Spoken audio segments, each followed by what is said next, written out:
Hello! Welcome to the 2021 virtual annual membership meeting of the Columbia River Maritime Museum. Thanks for tuning in. We hope you'll enjoy the following departmental reports.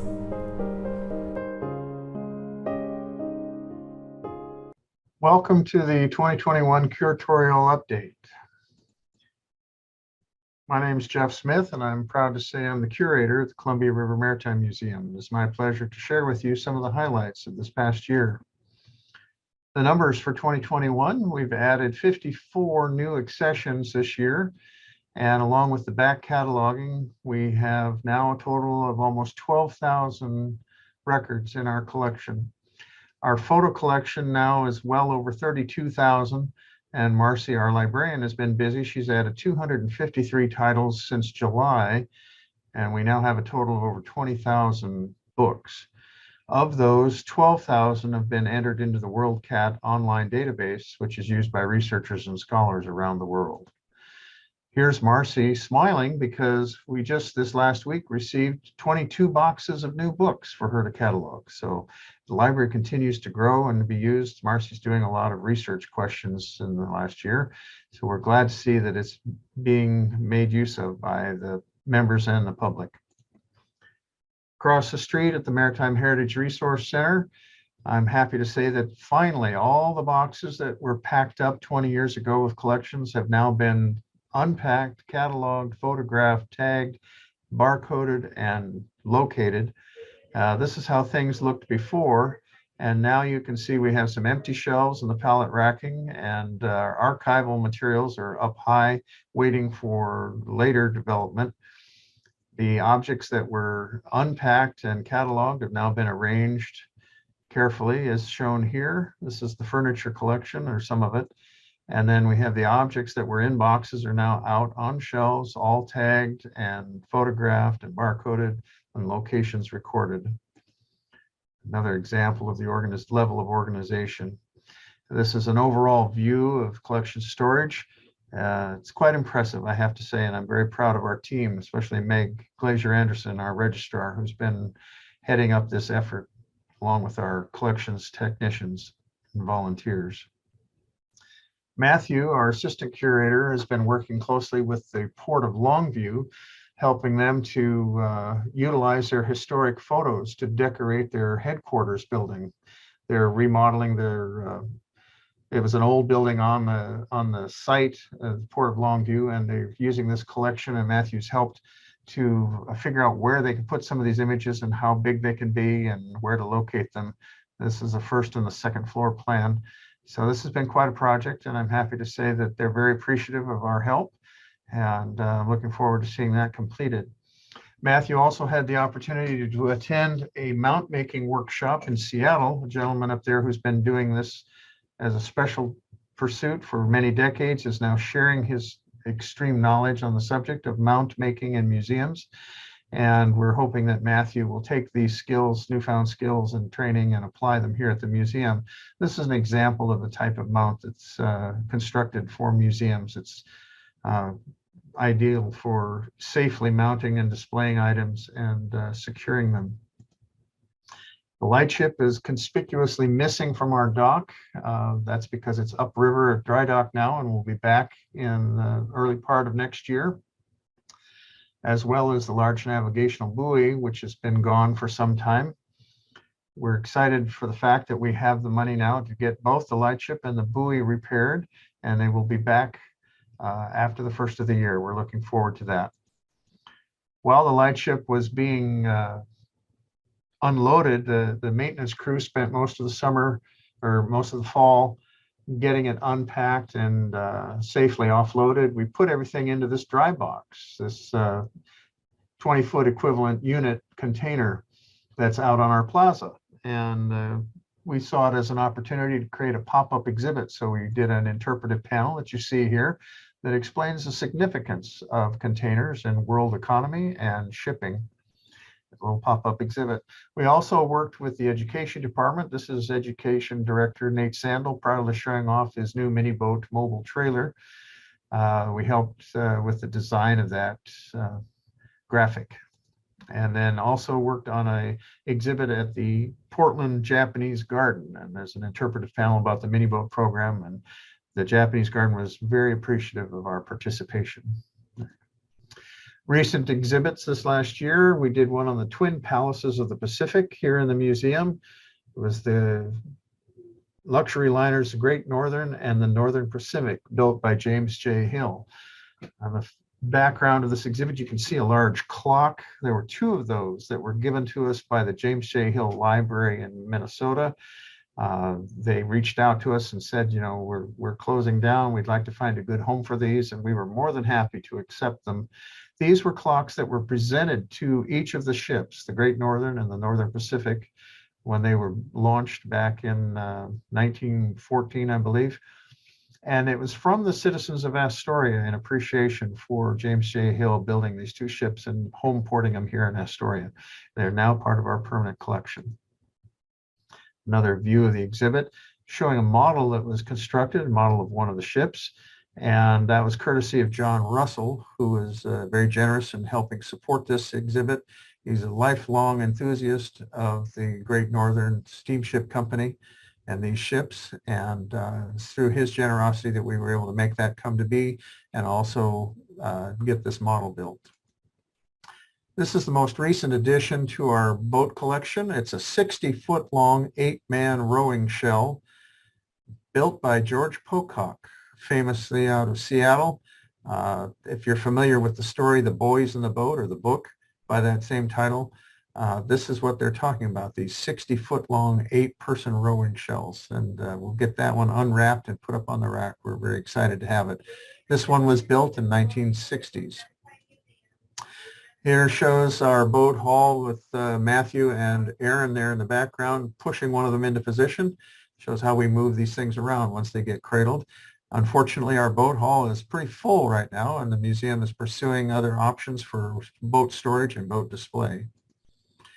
This is an example of an ROV, a remote operated vehicle used by archaeologists and underwater surveyors. It was donated to us, or loaned to us, I should say, by Blue Robotics, a company in California. We reached out to them, inquired if we could obtain one of these for use and inclusion in our shipwrecks exhibit, and they were very pleased to comply and made this available for us. We also have this large chunk of beeswax bearing the shipper's marks. These are rare with the shipper's marks, and we're very fortunate to have this one on loan to us for inclusion in our shipwrecks exhibit. This is the gallery that the shipwrecks exhibit is going to be going into. This is how it looked back in the summer. One of the problems we had was that large harpoon gun on the left weighs about 3,000 pounds, and we scratched our heads for a while trying to figure out how to get it out of there. We eventually did and got it safely across the street and into storage with the help of our maintenance staff. We also purchased new carpeting for the galleries, 22 rolls in total. The first gallery to get that treatment is the shipwreck gallery. This shows that same space with the carpets ripped out. The carpeting was originally put in 1982, so it's served a long, useful life. And this is the new carpeting. And then the same gallery with paint on the walls, getting ready for installation of the shipwreck exhibit. We hope will be out in early part of next year. Here's our upcoming schedule. You can see shipwrecks is due finally to come out in early 2022. Then we have the Indigenous Coastal People exhibit in 2024. On the River is to be determined, and that's also on the list. And then Exploration and Encounter is in development. We have other short-term exhibits that are also being developed, so we want you to stay tuned for exciting things to come. Thank you very much. Hi, I'm Nate Sandel, Education Director here at the Columbia River Maritime Museum. I hope you enjoy our annual update. The last 18 months have been pretty difficult for educators all across the country, but I'm proud to report we made the most of that here at the Columbia River Maritime Museum. And I'm even more proud to report that it's a full thumbs up on the 2021-2022 school year. And all of our educators are vaccinated, boosted, and have been hitting the road since the beginning of the school year. And We've even had 2 school groups come and visit the museum this year, and that's 2 more than we thought we would see. Our Museum in the Schools program started out last school year 100% virtual. And as schools started to open up to limited in-person education, our field educator, Kelly McKenzie, was invited back into the classroom. During the virtual part of the year, over 3,500 Museum in the Schools kits were mailed out to school kids all over the Pacific Northwest. What an amazing feat pulled off by this education department. But since the beginning of this school year, Kelly McKenzie is back out on the road with in-person, hands-on education programs, including toting these amazing whale bones and our cool experiments and art projects to over 3,250 kids just in October and November alone. Great job, Kelly. Thanks for all your amazing hard work. Our museum educator, Julia Triesenberg, has been hard at work with her new program that deals with seniors in memory care facilities and senior centers in Astoria and Seaside. These programs are both virtual, in person, and allow the seniors to come in and explore all the amazing resources we have to offer here at the Columbia River Maritime Museum. We also hope that you've been catching Julia's articles in both the Daily Historian and the Chinook Observer that come out each month. The mini boat program last year started out visiting students directly at their homes, but as schools opened up, we were able to get back into the classroom and finished off our year with a christening in downtown Vancouver with special guest speaker and mini boat fan Ann McInerney. Thanks for all your support. 2 of our boats that were launched at the end of the school year ended up crashing in San Francisco this summer. But thanks to the amazing help of the Sea Scouts of San Francisco Bay and the San Francisco Maritime Museum, those boats were fixed up and back out on Coast Guard cutters, relaunched for their journey back to Japan. We also got to play mediator between the fishermen and the Marine Harbor Patrol over a lost mini boat. After it was explained that the fisherman was part of our team and was helping us relaunch the boat, the Harbor Patrol released a mini boat that they took off of the fisherman's boat. 2 of our mini boats crashed in the Marshall Islands this year. One of them made it all the way to Aleut Atoll in 101 days. What an amazing feat.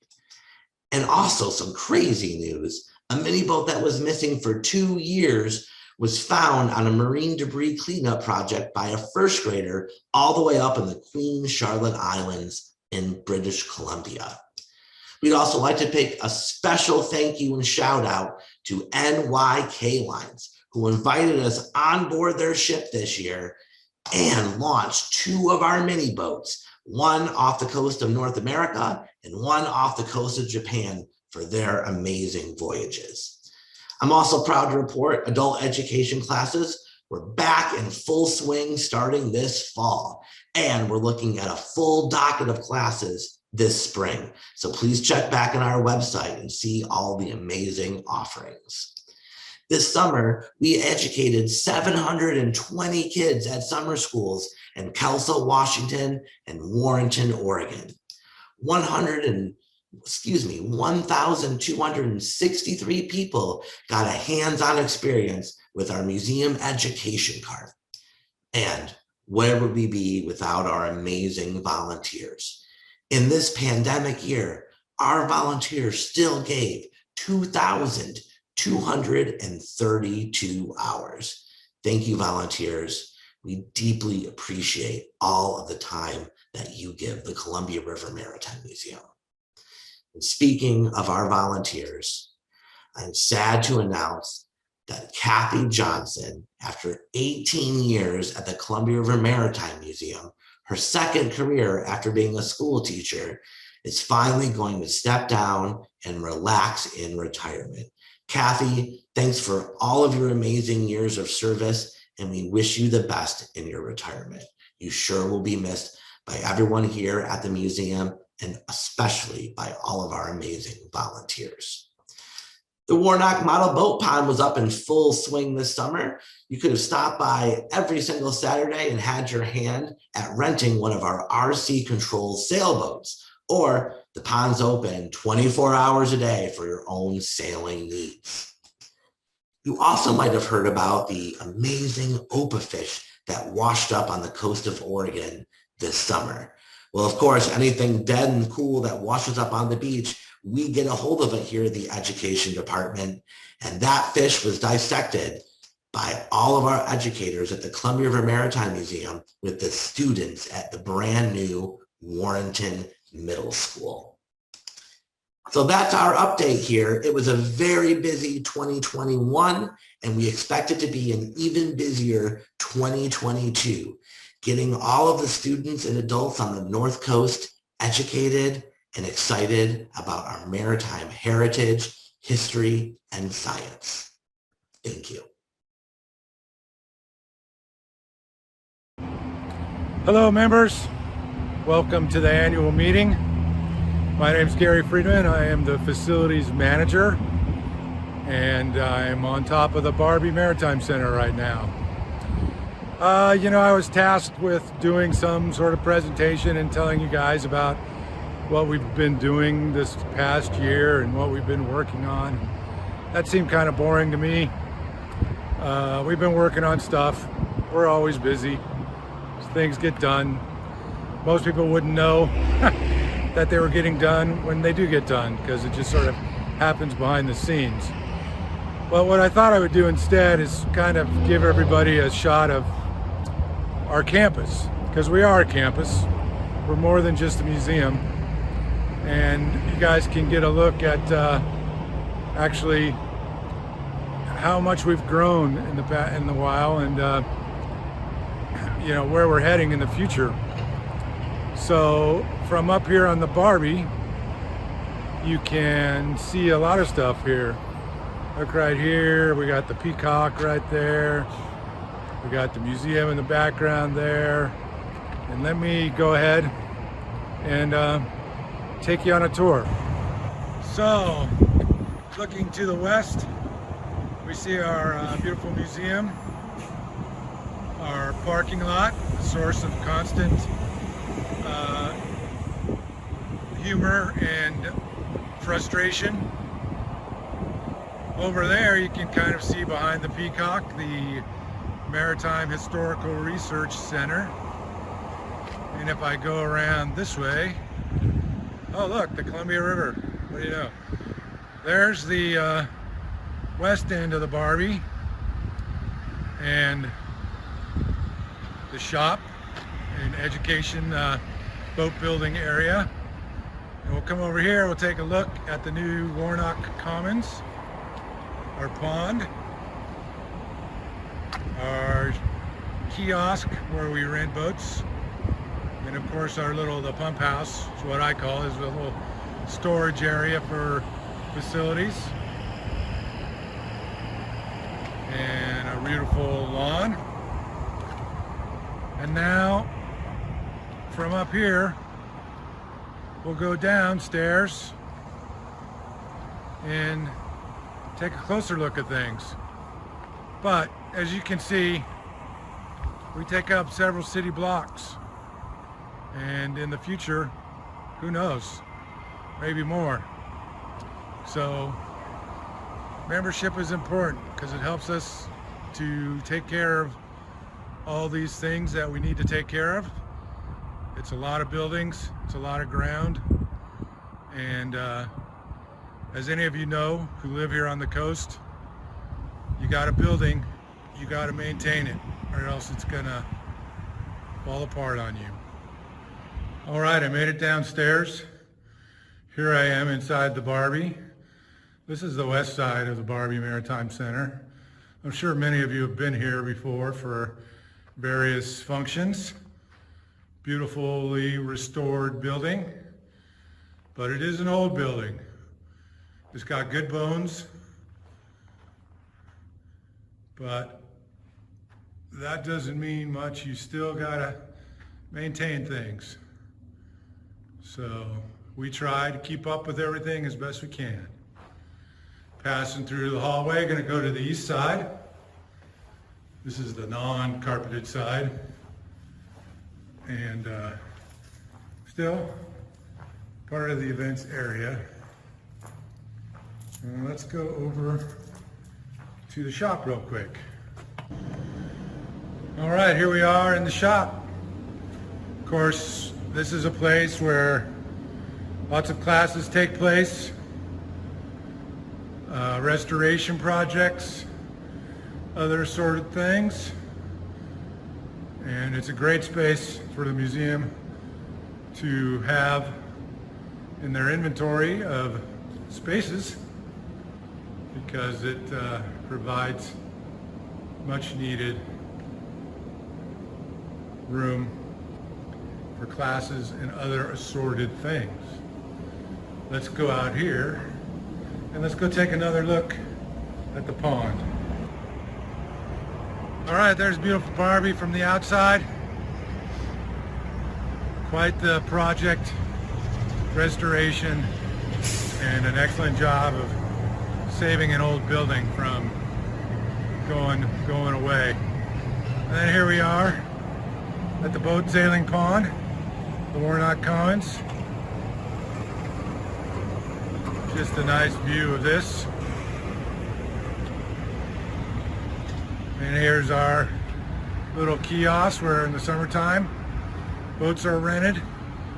And hopefully, once COVID is a thing of the past, we'll have other various activities going on down here. All right, let's go take a drive down to the MHRC. All right, here we are at the MHRC, the Marine Heritage Resource Center.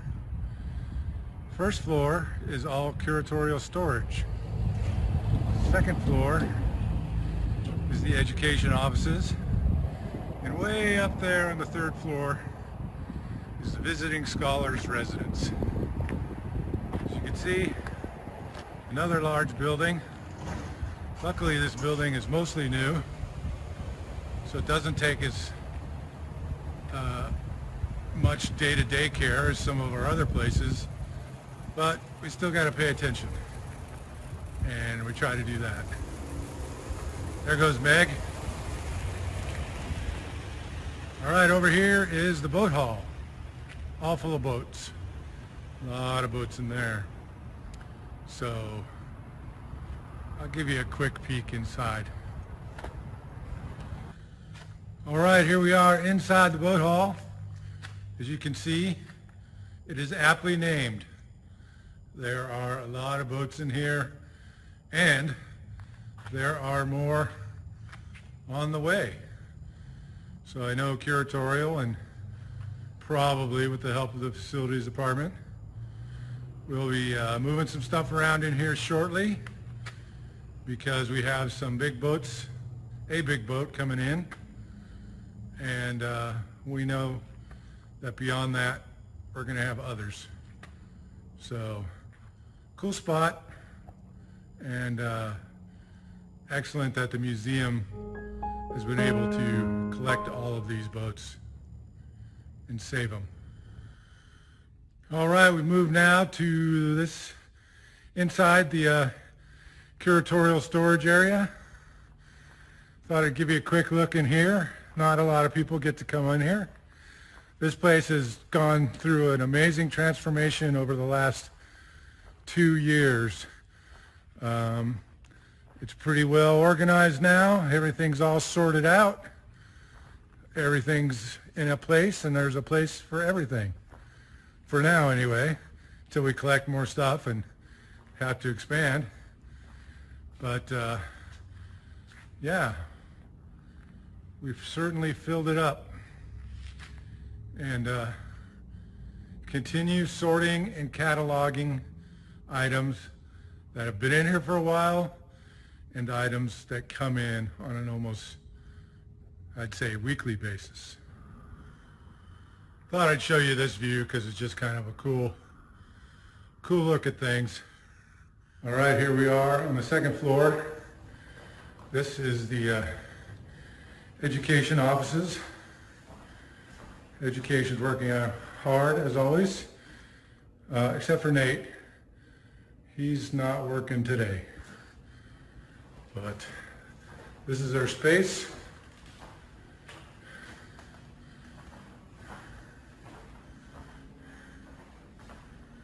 You go through here. Here's where they put stuff together. There's Julia. There's, I forget what they call this skeleton. Jared. There's Jared. Walking around here. Here's their lunchroom. All very interesting stuff. We got one more place to show you over here. All right, we've made it back over to the museum, north side of the museum. Right there is where the Columbia Lightship usually is. Not there right now. It's out getting spruced up. It'll be back hopefully by February, and it should be looking shiny and new with new spaces open to crawl through, new things to see. Here's the north side of the museum. Spinning around. But hopefully you guys can get a sense of the campus size. And I'm back. And I just want to say that I apologize for any technical issues with this video. I am working with the facilities budget. So got to stay within budget, you know. But thank you for being a member, and thank you for supporting the museum. Have a great day. Hello, my name is Caroline. I'm the Membership and Marketing Manager here at the Columbia River Maritime Museum. I would like to start by thanking you, our generous members and donors, for your continued support, especially these past couple of years. You are most appreciated. Our family of members continues to grow. We are seeing more new members than ever. It's an exciting time. 2022 should be a great year for the museum's members. The return of the Lightship Columbia in late February, early March will kick the year off. It will be exciting to see her spruced up and looking her best. We will let you know when she is available for tours once again, which will include new exhibit spaces never seen before. May 11th, 2022 is the museum's 60th anniversary. We're planning a year of celebrations to honor Rolf Klepp's vision for a world-class maritime museum. Make sure we have your email address so we stay up to date. And the popular monthly reciprocal admission program for surrounding attractions is back for 2022. Kicking off with the Oregon Zoo in January, your membership to the Columbia River Maritime Museum is your ticket to free admission for a different attraction each month. Details will be sent along with your membership renewal paperwork and have been added to our website, www.crmm.org. Our marketing efforts continue to focus on making folks in our area, about a 200-mile radius, and visitors to Astoria aware of the museum and all that it has to offer. Monthly digital and print ads, along with daily social media posts, continue to raise awareness and drive visitation. Our website, new in 2020, is updated regularly, so check in, again, www.crmm.org for updates. Please feel free to reach out and contact me in person if you have any questions. Kim Wurst, our membership assistant, is also happy to help out however she can. Thank you again for your support of membership. We look forward to seeing you soon.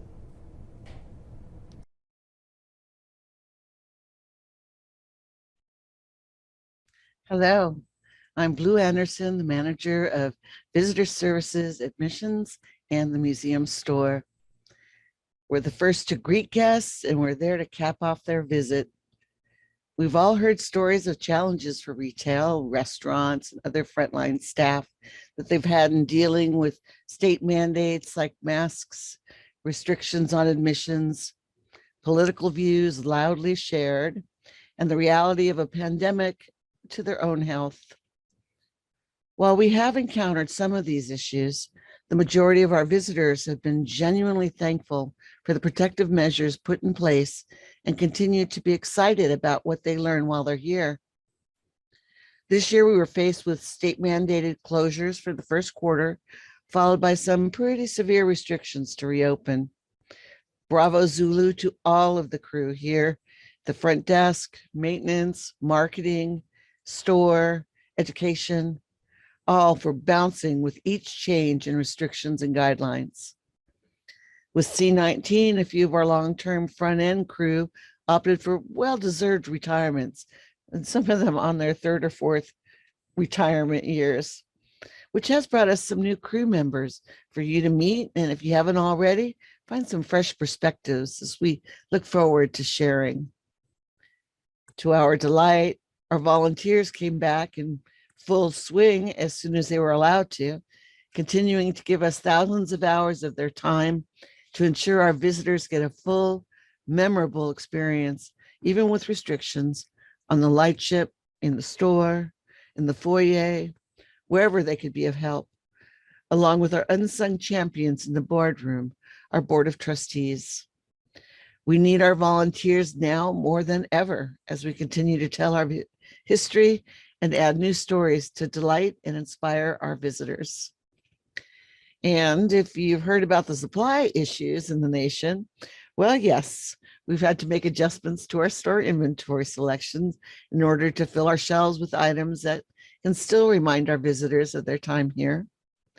The supply chain will continue to be a challenge, but we've also been able to find some great new Pacific Northwest vendors that were available to step up and deliver, some literally hand delivering their goods to us, saving shipping costs as well as shipping delays. Yes, we faced some challenges for the past 18 months, as has every museum, science center, zoo, and historic house in the world. But from reports around the globe, our museum members and visitors continue to support and embrace us. And by doing so, they tell the world that what we do matters. That is a powerful thought to take us into 2022 and beyond. Thank you for your membership in our family, and may 2022 be the best year yet.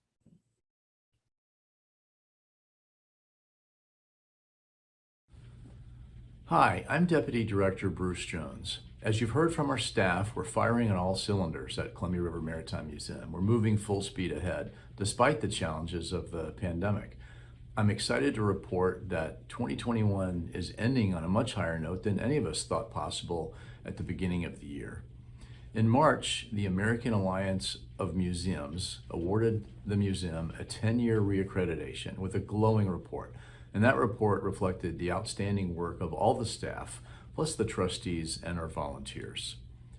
Throughout the challenges of the last 2 years, our staff has stuck by us, and we've stuck by them. And most importantly, you, our membership, have stuck by us. We thank you so much for your loyalty. What energizes us more than anything at the museum is people. Our guests in the museum enjoying themselves and leaving with smiles on their faces. Even if we can't see their smiles because of their masks, we can see it in their eyes. We can hear it in their comments when they leave the museum. And I'm happy to tell you that our visitor count is closing in on where it was 2 years ago. As a matter of fact, for the month of October 2021, visitation was at 84.5% of October 2019 levels. Our store sales were exactly at 100% of October 2019, and our gate revenue, that's the tickets and movie sales combined, were at 105% of October 2019 levels. So we're confident that 2022 is going to be a great year for the museum. When the lightship Columbia returns from dry dock, some of the most fascinating spaces on the ship, which have been closed to the public since 1979, like the engine room and the generator room and the mechanical shop, are going to be open to the public, and you're going to just love it. We can't wait. The Large Navigation Buoy, or LNB, 40 feet in diameter, which replaced the lightship in 1979, is being restored and will be returned to the water. You've already heard about our first new major exhibit in several years, Shipwreck. You're going to find it's a fascinating exploration of many of the most significant wrecks that have occurred along the graveyard of the Pacific.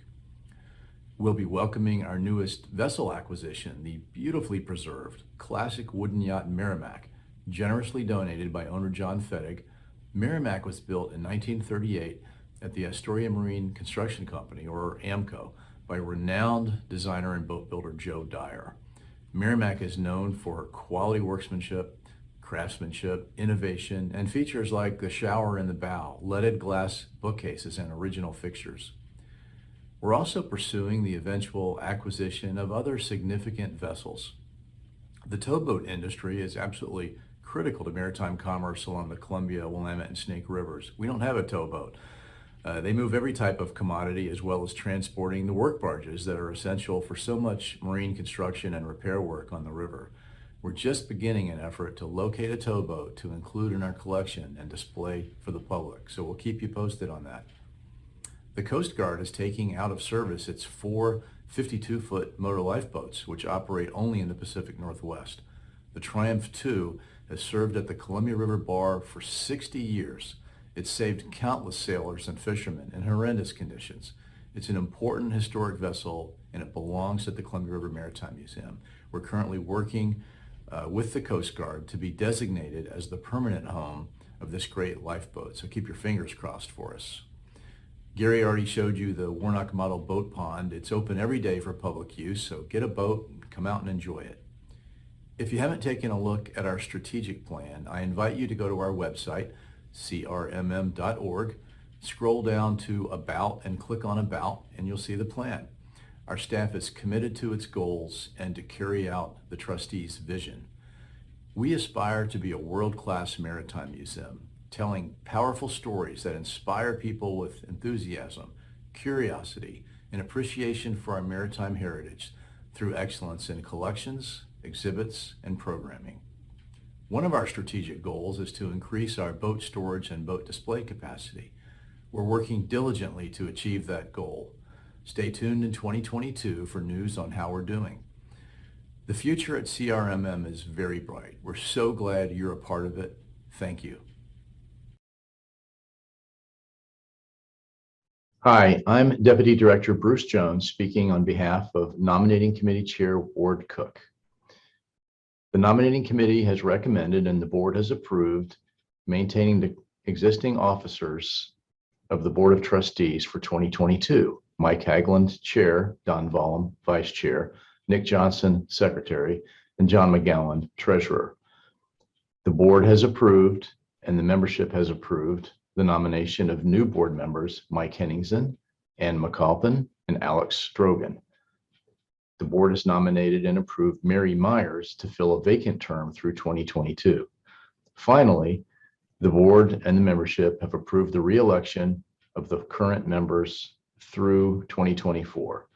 John Dulcich, Dale Farr, Michael Hagland, Don Haskell, Nick Johnson, Irene Martin, John McGowan, David Nygaard, Kurt Redd, Sean Teven, John Tennant Jr., and Don Vollum. Thank you.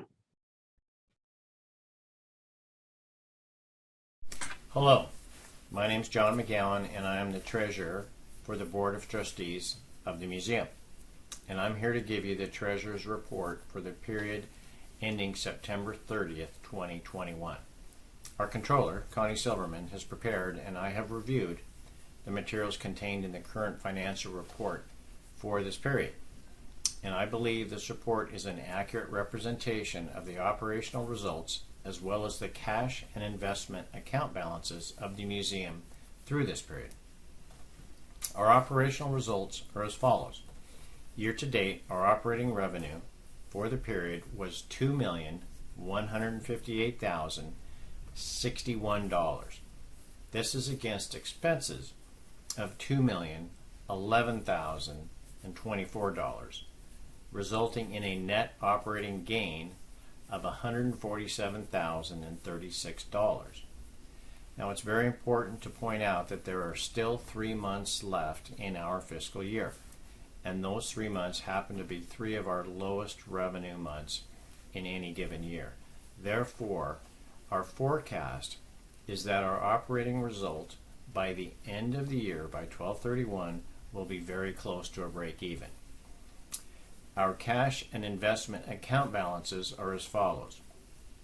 As of 9/30/2021, our total combined cash accounts held at Columbia Bank and the museum's investment accounts held at Charles Schwab, including the museum's interest in the CLEP Trust, totals $15,297,380. This total balance amount compares with $13,234,748 as of 12/31/2020, and this is an increase of $2,062,632. The museum's balance sheet remains quite strong. As of 9/30/2021, the museum's total net assets, including cash, investments, and property and equipment, totaled $25,825,484, and the museum has no long-term debt. Relative to other matters relating to the museum's financial governance, our annual audit for the year end 2020 was completed by our CPA in March of this year with a favorable opinion. Our 2021 audit process will begin on the first business day of 2022. And then finally, the preparation of the 2022 operating budget for that year is complete and was approved by the Board of Trustees at the board meeting on November 5th, 2021. This concludes the Treasurer's report. Thank you very much. Hello, I'm Mike Hagland, and I've been privileged to serve another year as the chair of the Board of Trustees for the Columbia River Maritime Museum. As you've heard from Executive Director Sam Johnson, Deputy Director Bruce Jones, our other department heads, and Treasurer John McGowan, our museum has managed to come through a second pandemic-impacted year in really good shape. We are projected to either break even in 2021 or incur a small loss, and we have been able to get through the 2 years of this pandemic so far without having to draw any money from our cash reserve fund. This has all been accomplished with our superb staff, as well as active involvement by Treasurer John McGowan, as well as the members of the Executive Committee of the Board of Trustees. Everyone who's been involved in the effort to manage the museum's way through this pandemic deserves our gratitude, and we thank all of them for that hard and effective work effort. In closing this meeting, I'd like to report on just a couple of things. One is the significant progress that we have made toward an extraordinarily ambitious goal that the Board of Trustees established in January of 2020 when we concluded our current strategic plan. The first set of goals related to the financial sustainability of the museum. And goal number 1 was incredibly ambitious. It was, as of early 2020, when the strategic plan was finalized, to grow the museum's endowment from $7.5 million, as it stood at the end of 2019, to $20 million by August of 2026, a little beyond 6.5 years. I'm pleased to report that we have made very substantial progress in each of the last 2 years, 2020 and 2021, toward that goal. As of October 31, when we had the last accounting for all of our endowed funds, we stood at approximately right at $12 million, an increase over the $7.5 million in 2019 of $4.5 million, ahead of the pace, if you average it out over 6.5 years, to hit 20 million in August of 2026. So we're very pleased with that progress. It's a combination of the excellent continuing fundraising efforts of Sam Johnson and the growth in our stocks and other securities through good management with those who manage the funds for us, Selwood Investment. So that's very significant progress, 7.5 million to 12 million on our way, hopefully to 20 in the next, by the middle of 2026. Second, I just wanted you all to know that a book that I wrote that was published by the museum in 2011 and has been the largest book seller in the bookstore or in the gift shop for the museum for the last 10 years, The World's Most Dangerous, is going into a second edition. It's at the printers now, should be available, we hope, before Christmas.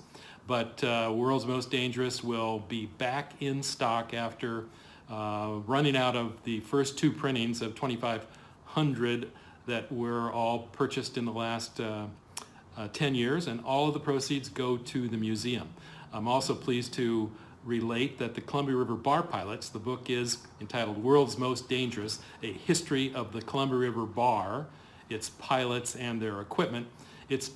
There have been some developments, some new equipment, et cetera, in the last 10 years, so the book is a second edition, updated to take into account new developments. So it's a great buy, and it helps serve the museum if you purchase it in the gift shop. So we wish you a very happy holiday.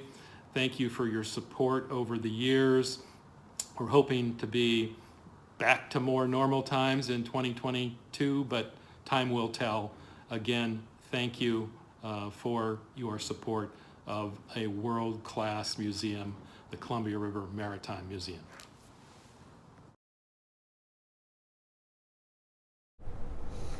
Hello there. For those of you who don't know me, I'm Sam Johnson, Executive Director of the Columbia River Maritime Museum.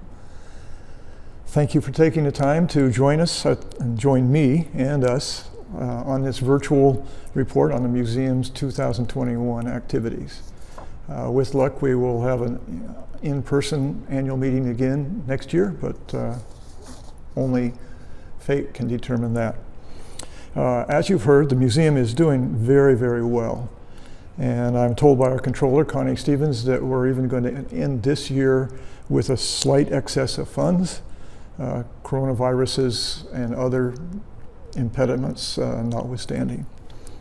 It's appropriate that I am the last presenter here, so that I can, with great pride and no embarrassment, thank all of you, our members, our dedicated volunteers, our strong and loyal board, and one of the best staff I have ever worked with for this past year's successes.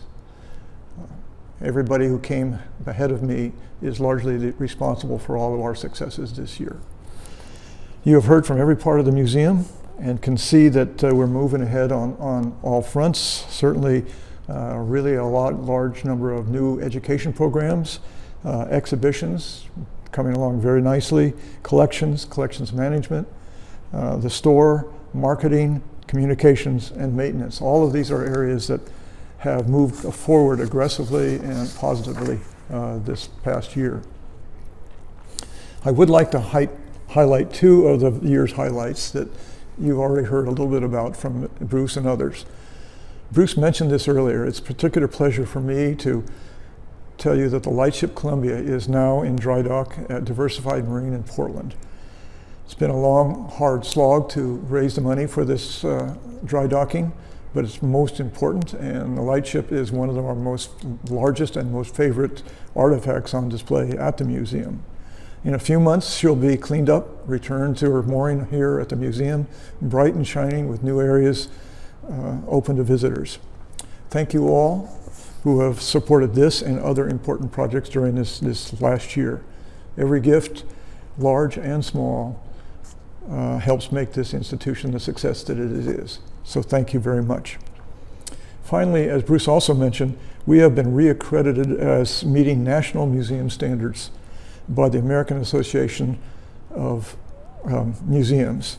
We were the first museum in the state of Oregon to be accredited by the AAM, and having been on a site visitation